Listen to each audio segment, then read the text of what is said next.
But first tonight, painter Paul Nash, who I think is one of the most underrated artists of the early 20th century.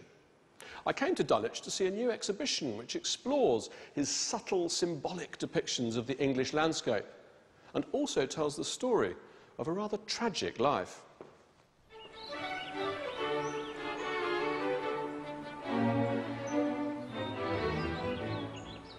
Nash truly loved the English countryside, and it would always be through images of nature that he'd express his own deepest feelings. As a young man, Paul Nash was drawn very much to poetry as well as painting. He read voraciously the verse of Rossetti, Tennyson, and I think for a while he wondered if he might not himself become a kind of painter-poet in the tradition of an artist such as William Blake. This little picture is called The Combat, and Nash did it when he was about 20 years old. You can see him very much thinking in Blakean terms. You know, this is the language of symbolism, this rather enigmatic angel with a sword being attacked by a large bird.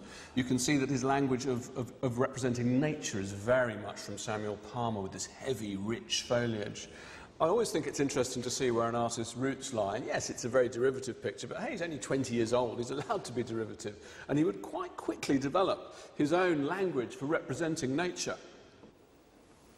And he also had this quite sweet idea that trees were people. Here we've got a very early landscape, beautifully drawn. He was a wonderful draftsman, from the window of his parents' house at Ivor Heath in Buckinghamshire. And he called these three rather beautiful trees, he called them the Three Ladies.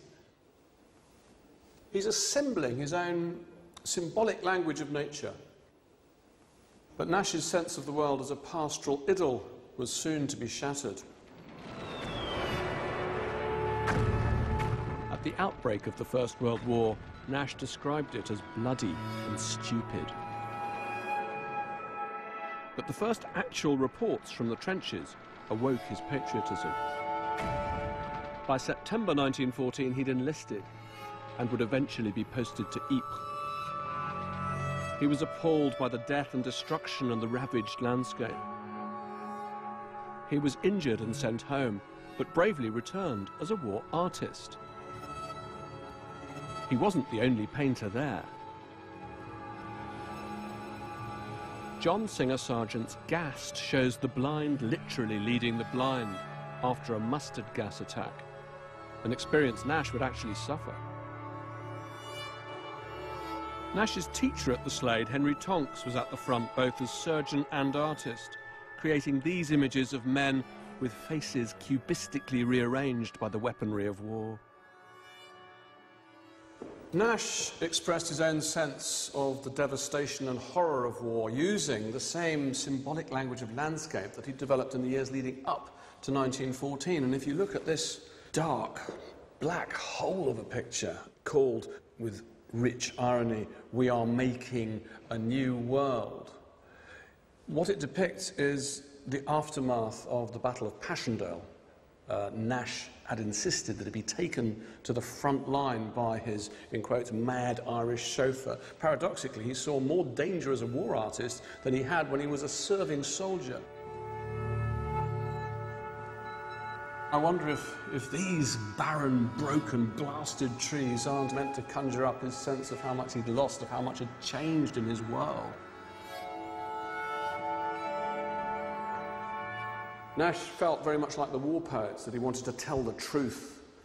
He wanted to show people back home, back in England, those who wanted the war still to go on. He wanted to show them what war was really like.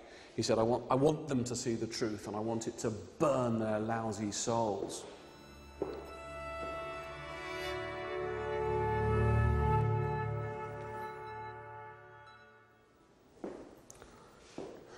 There's a kind of stunned quality about the art that Nash created in the immediate aftermath of the First World War. It's as if all he felt he could paint was emptiness, a sort of sense of emptiness that perhaps a lot of people in England were feeling after the war. I think he had a kind of breakdown, and I think you can sense that in these pictures. He went to a place called Dymchurch on the coast of Kent, and he painted the sea and the sea wall.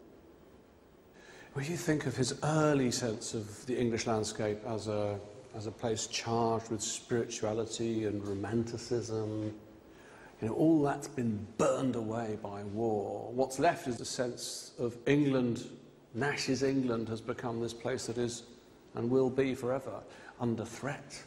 There's something implacable and rhythmic about that sea, almost machine-like. This is very much the angularity of the modernist languages of painting. I look at something like this and I think of futurism, vorticism, cubism. And there are very few figures in his paintings, but here we do get these figures, but they're like ghosts.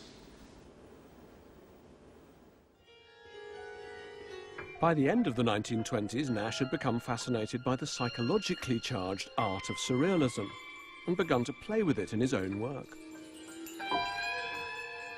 A lot of people think of surrealism as something that happened in Paris rather than in London, but it's not true. It had a huge influence on this side of the Channel too. Salvador Dali attended the very first International Surrealist exhibition wearing a deep-sea diving suit. And no English artist would be more fruitfully influenced by the Surrealist movement than Paul Nash. Although he avoided being aligned with any one movement, for me, he did become England's leading surrealist, but finding his own imagery of dreams and the mind, characteristically, in the landscape. But it would be the Second World War that inspired his final, defining masterpiece. Nash was very proud of this picture. He signed it with a far bigger signature than he put on any of his other paintings.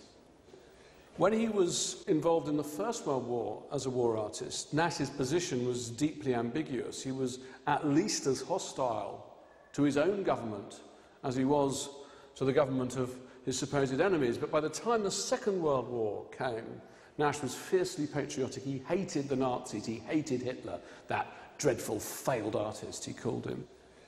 He really passionately believed that this picture could raise morale at home. It was his way of saying, look how many Nazi planes we have downed, look how many planes we have destroyed. And he even dreamed, hoped, that they might turn this painting into a postcard and that millions of copies of it would be distributed to homes throughout Britain to raise the morale of the people.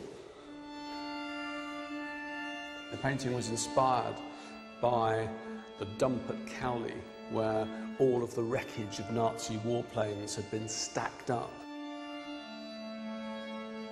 Nash was obsessed by the twisted sea of metal, sketching it incessantly. See, I'm not quite so sure that this picture could ever really be regarded as simple propaganda. It's too complicated for that, and I think it's also too dark for that. It's really, I think of it as Nash's last statement, and in it all the elements of his art come together one last time. Here's the landscape, the symbolic landscape of England. There's the moon, Nash's symbol of himself. Its light burning very dimly now. And here's this great sinister sea, this sea of death.